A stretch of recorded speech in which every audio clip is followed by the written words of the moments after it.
called Maria spirina, and it's hard to recognise there, but if it was in flower, you'd all go, oh yeah, I know that one.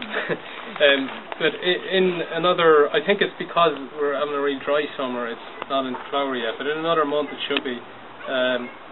But it's like a long white flower that leans over, and there's a nice smell off it. It's called meadowsweet, and it is a great herb. I love it. I prescribe it a lot. It's very powerful for the digestive tract. So any kind of GERD, gastroesophageal reflux disorder, heartburn, indigestion, brilliant. IBS, inflammatory bowel disease, from your mouth to your anus, the whole digestive tract. Filipendula is an extremely powerful herb. I prescribe it all the time.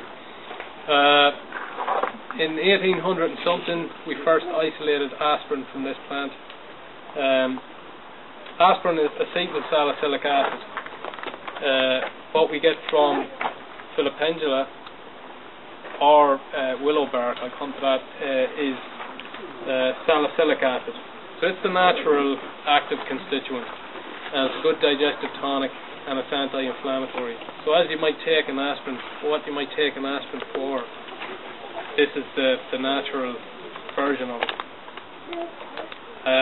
It doesn't cause ulcers or a bleeding tendency, or of late now we've discovered that aspirin also has an adverse effect on the heart function. Filipendula or meadowsweet doesn't do that.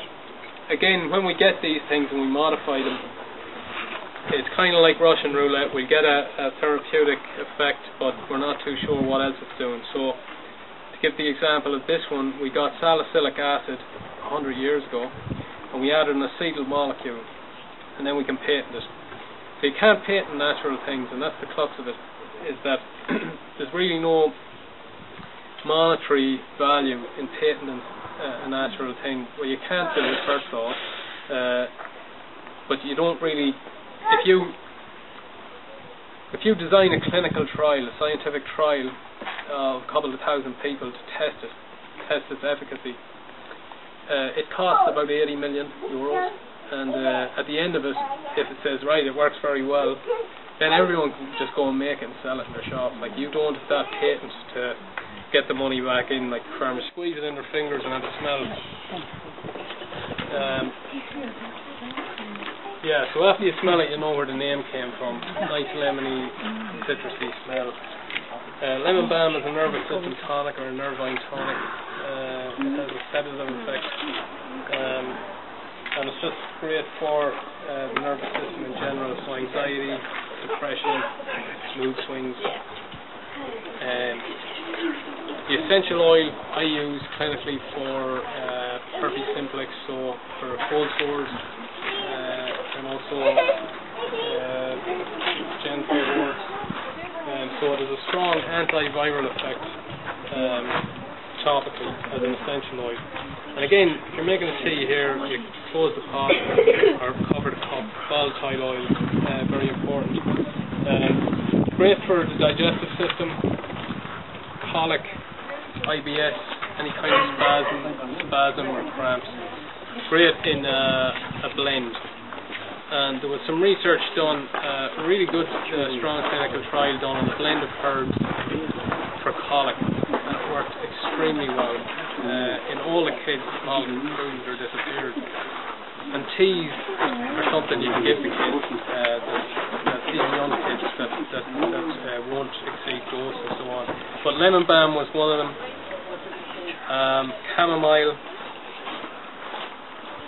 vervain, meadowsweet and licorice. I think that was them. There was 5. But a combination of them as a tea, which tastes quite nice actually. Given to kids, it's great for colic, but also anyone with any kind of intestinal spasm, IBS, that type of thing. It's great for the nervous system, stress, and so on and so on. Nice as a tea, make a tea, bit of honey in it, a nervine tonic.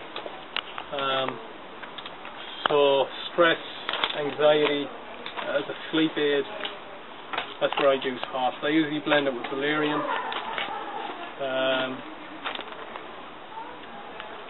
and maybe a few other nervous system tonics, lemon balm or something. But yeah, it is actually bitter when you have the hop pods dried.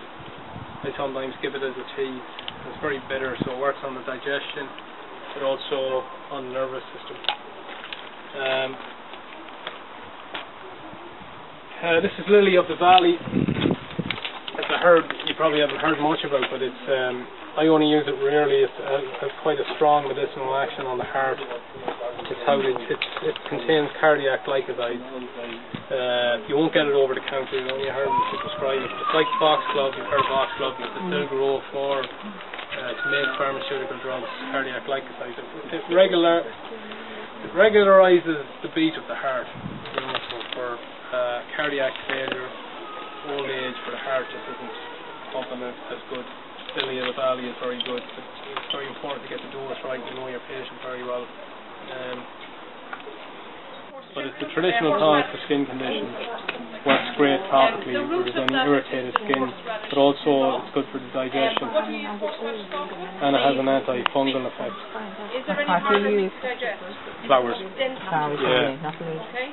So any assistance in breaking No, it's mainly the flowers. To make the oil infusion, do you put flowers in? Yeah, put in the flowers, yeah. Yeah. 2 or 3 weeks? Yeah, I'd say 10 days to 2 weeks. Make sure the sun gets out, so leave it in the sunny window.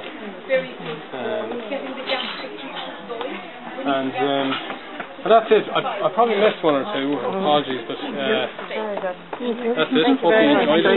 Thank you. Very good. I think there's teas and stuff on the inside.